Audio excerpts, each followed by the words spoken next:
আজকে আমার জায়গার গল্প আর আমার ফুয়ার গল্প আমি সবকিছু আজকে শেয়ার করবো। সবাই লাস্ট পর্যন্ত আমার ভিডিওটা দেখবা। হ্যালো গাইস, আসসালামু আলাইকুম। আজকে আমার স্বপ্নে জায়গার মাঝে মাফর এই দিন থেকে আমার জায়গাটা হয়ে গেছে গাইস। সবাই দোয়া করছো দেখে আমার জায়গাটা হয়ে গেছে। আলহামদুলিল্লাহ আমার স্বপ্নটা পূরণ হয়ে গেছে। কারণ জায়গাগুলো বালা করে মাফা হয়। জায়গা এমন একটা জিনিস, যদি আপনি সঠিকভাবে না মাফিয়া যদি জায়গার মাঝে স্বপ্নের বাড়ি বানাও তাহলে অনেক সমস্যা দেখা যায় অন্য জায়গা আপনার জায়গার মধ্যে ঢুকে যাও। ওগুলো হয়েছে গ্রামের মাঝে যে কোনো জায়গা তো জায়গার কারণে অনেক বেশি বালা সম্পর্ক নষ্ট হয়ে যায়। তো আমরা এবার জায়গা অনেকবার জায়গাটা মাফাইয়া আমরা ওখানে বাড়ি বানাইলাম যাতে পরিবার লাস্টে দি কোনো একটা সমস্যা না হয় লাগে। আমরা বারবার জায়গাটা মাফাইছি যাতে কেউ হয় না তার জায়গা আমরা জায়গার মাঝে ঢুকে গেছে বা আমরা পরে আমরা সাথে ঝগড়া এগুলো আমরা বালা পাই না। লাগে আমরা দুইবার ওই জায়গাটা মাফাইয়া আলহামদুলিল্লাহ আমার স্বপ্নের জায়গাটা মাফা হয়ে গেছে। আর কিতা করবো গাইস, তারপরেই আমরা জায়গার মধ্যে কাজ শুরু করছি। কোনদিন ভাবছি না যে আল্লাহ আমরা এত তাড়াতাড়ি আমরা স্বপ্নটা পূরণ করবা আর একটা জায়গার মালিক করবা। জায়গা হয়ে গেছে কোনো একদিন হয়তো বা বাড়ি হয়ে যেতে পারে। এগুলো শুধু আমার বাচ্চা লাগি, মানে তার এই দুনিয়ায় আওয়ার আগে তার রিজিক এই দুনিয়ায় তৈরি আইছে। এতদিন আমরা কিচ্ছু আসলো না, যে সময় আমার বাচ্চা আমরা কাছে আইছে এর থেকে আলহামদুলিল্লাহ আমরা অনেক ভালো আছি। জানি না কতটুকু মানে হইতাম পারমু ভিডিওর মাঝে, হইতাম পারতাম না, এত গুছাই গেছে। এমন এক সময় আমরা জায়গা কিনছি, তখন আমার মেহমান আইছেন কুমিল্লা থেকে, তো তারারে আমার স্বপ্নের জায়গা, তারা আমার স্বপ্নের জায়গাটা দেখে অনেক বেশি খুশি হয়েছে, কইছে অনেক বেশি সুন্দর হয়েছে। তারপরে আমার ঠারজান আমার স্বপ্নের জায়গা ফাড়া মারলো ফার্স্ট টাইম। আলহামদুলিল্লাহ আমার ফুয়ার বাড়িতে ফাড়া মারছে। তো আমার ফুয়া তো ক্যামেরার বাসাইয়া আসিদের আর জায়গা ফাড়া মারিয়া এত পরিমাণে খুশি। এত স্যার ওখানে সবকিছু আওলা চলা করতো, কিন্তু তারা দোয়া চাইতো না, কারণ আগেই বইয়া আগে চাইবো মুখের মাঝে সবকিছু ঢুকাই লিত। তারপরে বাপ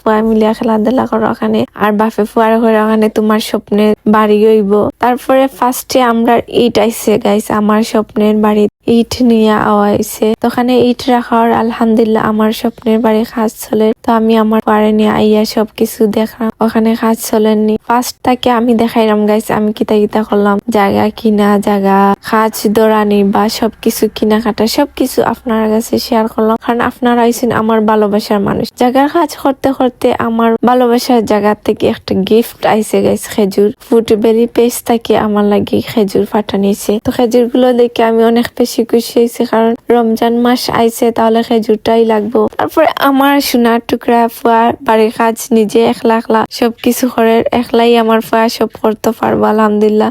কাজ করতো আমার ফুয়া। তারপরে কইলাম করো তোমার বাড়ি তুমি কাজ করতো না তো ফুয়ারা সবকিছু দেখালাম, দেখো আব্বু তোমার স্বপ্নের বাড়ি এখনো হইছে না, কোন দিন হইব আমি নিজেই জানি না। তারপরেও চেষ্টা করবো খুব সকাল একটা বাড়ি করার। আর তো ফানি দেখে ইচ্ছা করে তার ফানি ছানলে বাচ্চারা এত পরিমাণে খুশি কেন জানি না। ফানি ছানার লাগে তো খুশি, তো পানি সানাইরাম না কারণ ঠান্ডা লাগবে। তারপরে আমার বাচ্চারা নিয়ে আটরা আমার দেখাইরাম। আলহামদুলিল্লাহ যারা আমার নিয়ে পিছনে অনেক কথা কইছেন তারা লাগে হইরাম সমস্যা না, আমি আমার বাচ্চা আমার হাত নিয়ে আমি সুখে আছি। আমার বাচ্চারে নিয়ে যারা ইংসাইছো, আমার ছোট বাচ্চারে নিয়ে এত বড় করছো, তারা হইরাম কিচ্ছু করতে পারছো না। তো আমার বাচ্চারে আমার ভাল লাগছে আজকে। আমি আমার বাচ্চারে সবাই আমার ভালোবাসার মানুষ সবাই আমি নিজে দেখাই লিছি। আমি কোনো সময় চাইলাম না অনেক গাইস ক্যামেরার সামনে আমার বাচ্চারে তুলিয়া ধরি, কারণ কিছু মানুষের ব্যবহারে আমার বাচ্চাটারে আজ আমি ক্যামেরার সামনে আনছি। মানুষের মানে এত পরিমাণে মানুষের মন খারাপ থাকে আমি বুঝতাম না যদি আমার বাচ্চার পিকটা মানুষের ফেসবুকের মাঝে না ছাড়তো।